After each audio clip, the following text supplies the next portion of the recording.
Sudah 11 bulan saya nggak punya kerjaan tetap. Nafkah yang saya berikan ke istri sangat minim sekali. Keluarga istri meminta saya untuk pisah. Hari ini istri juga sudah tidak tahan. Istri saya bekerja. Sebenarnya kami masih saling menyayangi. Istri saya masih cinta sama saya. Ustadz, gimana saya menyikapi masalah ini? Apa saya ikuti maunya istri dan keluarga? Saat ini istri saya lagi didekati pria lain yang lebih mapan dan kaya. Salahkah saya kalau memukul pria tersebut? Karena pria itu telah mengambil kesempatan dalam kesempitan rumah tangga kami. Ustadz minta amalan atau wirid untuk melapangkan rezeki. Yang pertama sekali, saya menyarankan Anda saran dari laki-laki ke laki-laki. Prinsiplah dan jangan merendahkan diri di hadapan wanita. Maksudnya begini, pada saat seorang wanita yang menjadi istri Anda membutuhkan Anda, tunjukkan kebutuhan kita 1000 kali daripada dia. Dia sayang, dia perhatikan, dia siap berkorban. Kita harus 1000 kali lebih hebat daripada itu. Laki-laki memang penaung. Tapi kapan dibalik? Kalau saya pribadi, kapan dia tidak butuhkan, menunjukkan kebutuhan, saya 1000 kali tidak butuh sama dia. Untuk apa Anda merendahkan diri di depan seorang wanita yang kalau memang dia tidak bisa menjadi seorang istri? Karena kapan wanita sudah menyombongkan diri di hadapan laki-laki, tidak akan ada wibawa sama sekali. Ini poin dulu dalam pembukaan. Dan selalu saya sarankan siapapun ikhwah yang minta saran saya dalam masalah rumah tangga, yang paling pertama ini saya ucapkan, saya bukan menyuruh Anda menjadi keras, bukan. Tapi saya mengajak Anda untuk punya prinsip dalam hidup. Wibawa, pemimpin rumah tangga. Dibutuhkan kita butuh, tidak dibutuhkan ya sudah. Masih banyak gantinya, dia mau ganti laki-laki lain, silahkan, ahlan wa sahlan, silahkan. Allah akan gantikan penggantinya yang lebih baik. Dan itu harus bisa kita punya prinsip. Memang begitu. Kalau ini kita terapkan dalam kehidupan kita, kita akan sangat mudah hidup. Terkadang subhanallah ada pengorbanan berat. Berpisah dengan meninggal, berpisah karena masalah dosa yang dilakukan oleh pasangan kita. Jelas haram. Kalau ada seorang istri hanya karena masalah suaminya kekurangan ekonomi mau berhubungan sama laki-laki lain, wanita apa ini? Cinta itu pengorbanan, kasih sayang. Bukan hanya pada saat mampu kemudian disayang, pada saat tidak mampu kemudian ditinggal. Subhanallah. Hati-hati, hukum Allah subhanahu wa ta'ala berlaku. Akhwat, yang jadi istri, ikhwah, yang jadi suami, harus tahu pasangan kita itu punya Tuhan sebagaimana kita punya Tuhan yang sama. Dan Allah itu maha adil. Memang dalam kehidupan kita ada naik turunnya.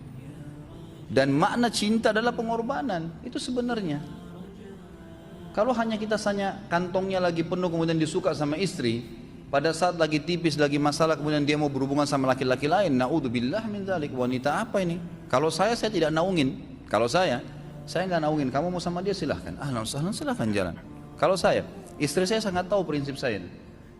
Kalau kamu merasa ada laki-laki lain yang kamu anggap baik, atau kamu mau ingin memasukkan pendapat keluargamu dalam rumah tangga saya sehingga kedudukan saya sebagai suami tidak didengar lagi, silakan pilih keluarga kamu. Tidak ada masalah. Jadi jangan jadikan sebagai beban. Oh, nanti kalau pisah saya hidupnya bagaimana? Saya melarat. Ini kenapa ini? Saya mati kalau nggak sama dia, ya mati bener nanti. Gila kalau nggak nikah sama dia, gila kalau siapa ini? Ini kenapa ini? Keluar dari bingkai hidup itu. Seorang muslim itu hidupnya mulia. Dia dihormatin, dia menghormatin. Dia dihina, tinggalkan. Allah SWT tidak menyuruh kita menghinakan diri, tidak boleh. Kalau wanita ini misalnya, istri ini yang dikatakan tadi masih mencintai suaminya, dia hanya sekedar minta kerja, ya, garis bawahi kalimat ini ya. Dia hanya sekedar minta kerja untuk membantu nafkah rumah tangga, ahlan wa sahlan, jempol. Enggak masalah. Bagus itu. Sampai suaminya mapan. Itu baik. Tapi dalam kondisi masih status istri punya hubungan sama laki-laki lain, naudzubillah min dzalik. Mana ghirah? Mana kecemburuan positif yang telah Allah pelihara dalam diri kita? Nggak boleh. pada saat seorang sahabat pulang ke rumahnya mendapatkan istrinya selingkuh dengan laki-laki lain. Tidak disebutkan apakah berhubungan biologis atau tidak, tapi yang jelas sahabat ini sampai kaget masuk ke rumahnya temukan ada laki-laki lain. Dia bingung mau lakukan apa. Dia pergi ke Nabi SAW lalu berkata, ya Rasulullah, saya pulang rumah istri saya lagi sama laki-laki lain. Maksudnya dia pandu saya harus buat apa nih? Apa yang terjadi? Subhanallah, Sa'ad radhiyallahu anhu sahabat Nabi mulia menghenuskan pedang mengatakan, ya Rasulullah, kalau terjadi pada rumah tangga saya akan penggal dua-duanya. Dua-duanya saya penggal nih. Tapi di sini ulama bilang saat ingin menghukum kalau terjadi pada keluarganya dengan penggal ini, bukan maksudnya dia menghukum secara individu, maksudnya dia, saya ingin terapkan hukumnya Allah, dirajam, dibunuh karena mereka sudah menikah dan berzina. Hukum Allah terapkan, kemuliaan agama harus ada. Harus begitu. Seorang istri yang mau tinggal di bawah naungan kita sementara kita sudah berkorban di bawah terik matahari, sudah bekerja, sudah memilih dia dari sekian banyak wanita, kemudian dia mau berkorban, hormatin dia, junjung dia, lindungin dia, rangkul dia, gitu kan? Bela dia, memang harus begitu. Tapi kalau masih dalam naungan, kemudian sedikit himpit masalah ekonomi lalu berhubungan sama laki-laki lain, naudzubillah, jangan dipertahankan. Berbahaya sekali, gitu kan? Jangan Anda menjadi laki-laki lemah gitu. Saya kemarin ditelepon oleh 2 orang sekaligus, subhanallah. Sahabat dekat telepon kepada saya, laki-laki. Ustaz, maaf mau ngomong sebentar. Baik, silahkan. Ustaz, saya ini istri saya pulang ke rumah ke kampung ayahnya ibunya karena alasan mengurus ayah dan ibunya. Akhirnya saya sama anak-anak ditinggal di sini sendiri. Setiap kali saya panggil pulang, dia bilang sudahlah saya nggak mau pulang. Kalau mau nikah lagi silahkan. Dia bahasakan begitu.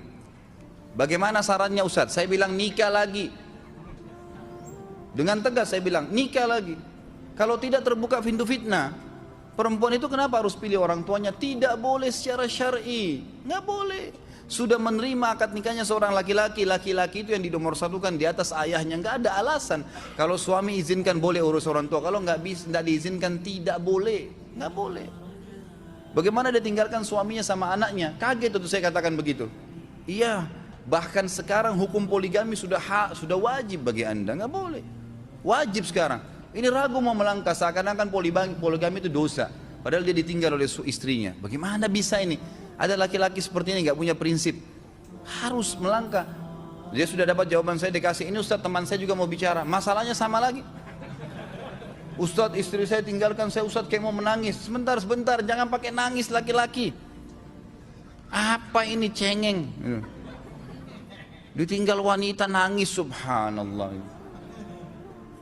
Orang nangis itu ditinggal meninggal Rasulullah SAW, ketinggalan sholat subuh berjamaah, itu nangis. Nggak jadi jihad, nah itu nangis. Ditinggal perempuan nangis, la ilaha illallah. Allah ciptakan perempuan lebih banyak daripada laki-laki. Ini bukan menurunkan martabat perempuan ya. Artinya harus seorang pemimpin itu punya wibawa. Nggak bisa. Kalau nggak akan dianggap remeh nanti. Istri itu dinaungin, dilindungin, dididik, diberikan haknya ia. Berikan berlipat-lipat penghormatan sebagaimana dia berikan satu penghormatan. Nggak apa-apa. Tapi jangan sampai menginjak martabat seorang pemimpin. Nggak boleh. Akhirnya saya sampai bilang sama dia, akhi, ambil keputusan. Kamu mau balik sama saya berumah tangga di sini atau kamu pilih rumah orang tua kamu? Oh, saya pilih orang tua saya. Baik, saya ceraikan kamu sekarang. Assalamualaikum, tutup telepon. Selesai. Jangan lama-lama. Cengeng sekali. Udah sujud sama Allah, saya masih berat cintanya Allah. Ia minta kepada Allah Subhanahu wa taala. Ini gampang dihilangkan dari hati. Sebagaimana dia datang dia bisa keluar, gampang itu. Subhanallah ya, jangan terlalu mencintai dunia berlebihan. Kalau saran saya, kalau istri Anda ini tanya baik-baik, kalau kamu bekerja hanya karena mau bantu nafkah rumah tangga sekarang, ahlan wa sahlan, silahkan. Selama pekerjaan halal, antar dia ke tempat kerjanya. Muliakan dia, jaga, jemput pada saat pulang, Anda pembelahnya, begitu. Tapi kalau berhubungan sama laki-laki, ada subhanallah suami, depannya dia istrinya telepon laki-laki lain dan dia menerima itu. Mana ini? Dalam agama haram. Wallah haram itu hukumnya. Nggak boleh. Itu namanya the youth dalam agama. Nabi SAW mengatakan Allah melaknat dayuth. Kata sahabat, siapa itu dayuth ya Rasulullah? Laki-laki yang tidak punya cemburu terhadap pelanggaran agama yang terjadi pada istrinya. Gimana caranya? Enggak boleh dalam agama Islam, gitu kan? Makanya biasakan hati kita terisi dengan cinta kepada Allah SWT dan bukan cinta kepada manusia. Mencintai istri karena Allah yang perintahkan, mencintai suami karena Allah yang perintahkan. Jadi semua karena Allah. Tidak ada kata-kata hilang, tidak ada rugi kalau kita meninggalkannya. Jadi ini hal mendasar yang saya tahu, Allahu alam. Jadi sampaikan seperti itu. Kalau wirid apa? Saran saya adalah memperbanyak istighfar kepada Allah SWT. Gunakan momen musibah itu sebagai kesempatan untuk mendekatkan diri dengan Allah Subhanahu wa ta'ala.